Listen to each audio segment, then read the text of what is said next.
We all know that Rihanna's halftime show in the Super Bowl was the highest rated of all time. And everybody seems to have an opinion on it. I mean, Donald Trump called it, quote, the single worst halftime show in Super Bowl history. And Shaquille O'Neal called it beautiful. It just seems like people can't stop talking about this. I'm going to take a different look at this though, and I'm going to start by giving you a bit of a quiz. So, how much do you think Rihanna got paid for her performance in the halftime show? Was it A, $15 million, B, $10 million, C, $1 million, D, $500,000, or E, nothing? Zero. So just to review, right? 15 million, 10 million, 1 million, 500,000, or E, zero. Zilch. If you guessed E, zilch, you win. And if you didn't, you might be really surprised right now. In fact, Rihanna got paid nothing for that halftime performance. The NFL simply covered her travel expenses. Now, if this makes no sense to you, stay tuned, because today I'm going to take a dive into the surprising world of Super Bowl halftime performances and negotiations with celebrities. And stay to the end, because I'll share with you some of the practical and ethical considerations you might experience in your own pay negotiations.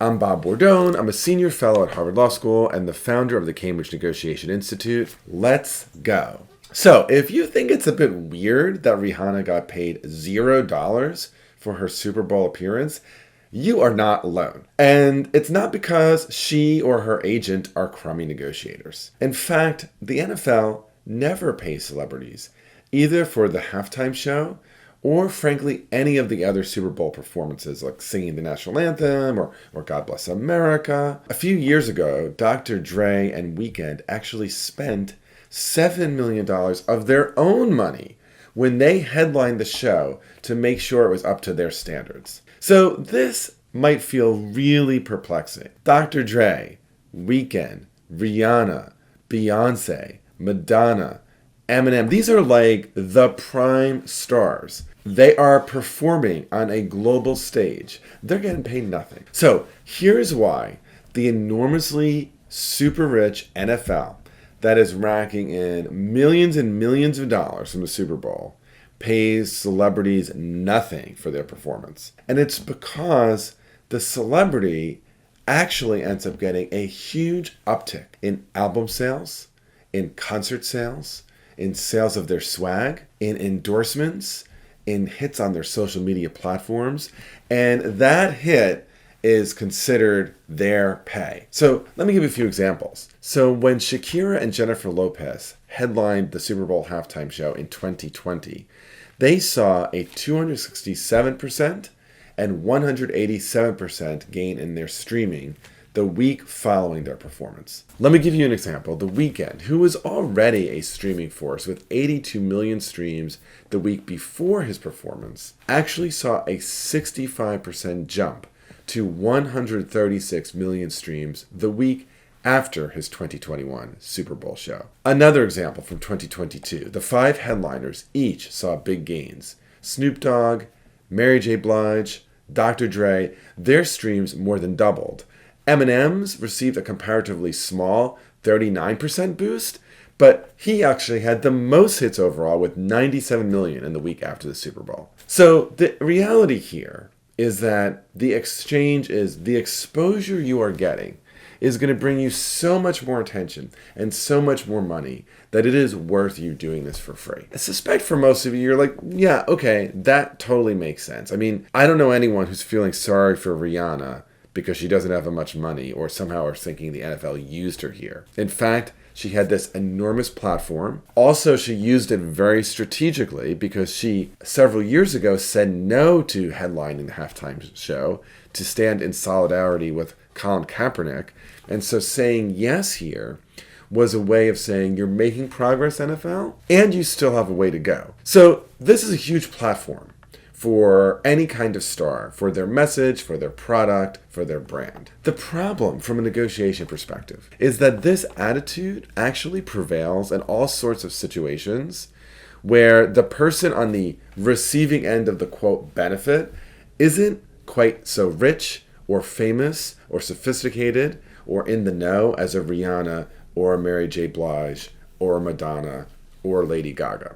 So consider a few examples. Consider the example of unpaid internships. And we all know that unpaid internships abound, whether it's in government or for an employer. As a recipient of unpaid internships, I had many of them in college.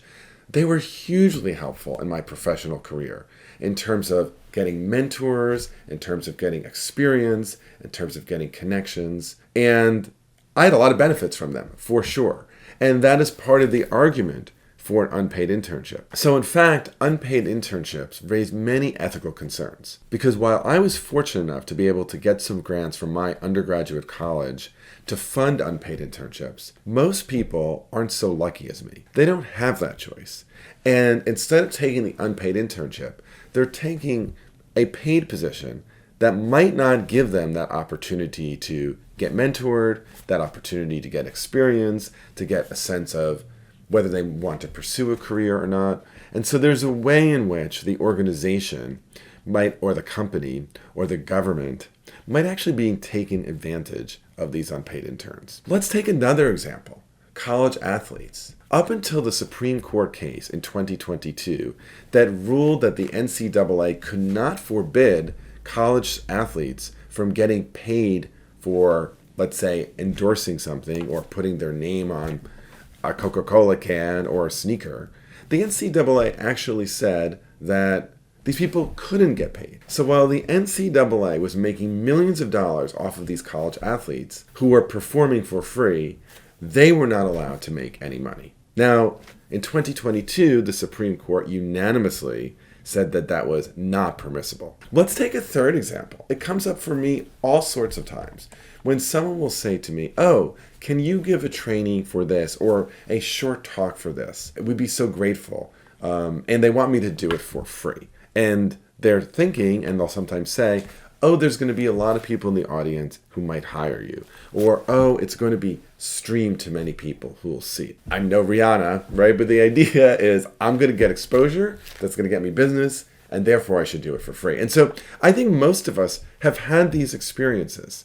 And so how should we think of that from a negotiation perspective? What are the ethics of it when we're on either end? So here are some considerations. First, if you are the owner of a business or a company or maybe the head of a government agency, asking people to give a talk for free or work for free, I would say that that raises serious ethical concerns unless there is literally no way you can pay them. So if I think about any kind of big government or company, having unpaid internships just seems wrong to me. I think that might be slightly different if you run a small business on your own, or you're a solo practitioner, and maybe you care a lot about mentoring. In that case, maybe it makes sense that you set some terms and say, I'm not able to pay you. Now, how do you handle this if you're on the, what I would call, receiving end of the invitation to do some line of work for free? So I want to give you a few considerations here. First,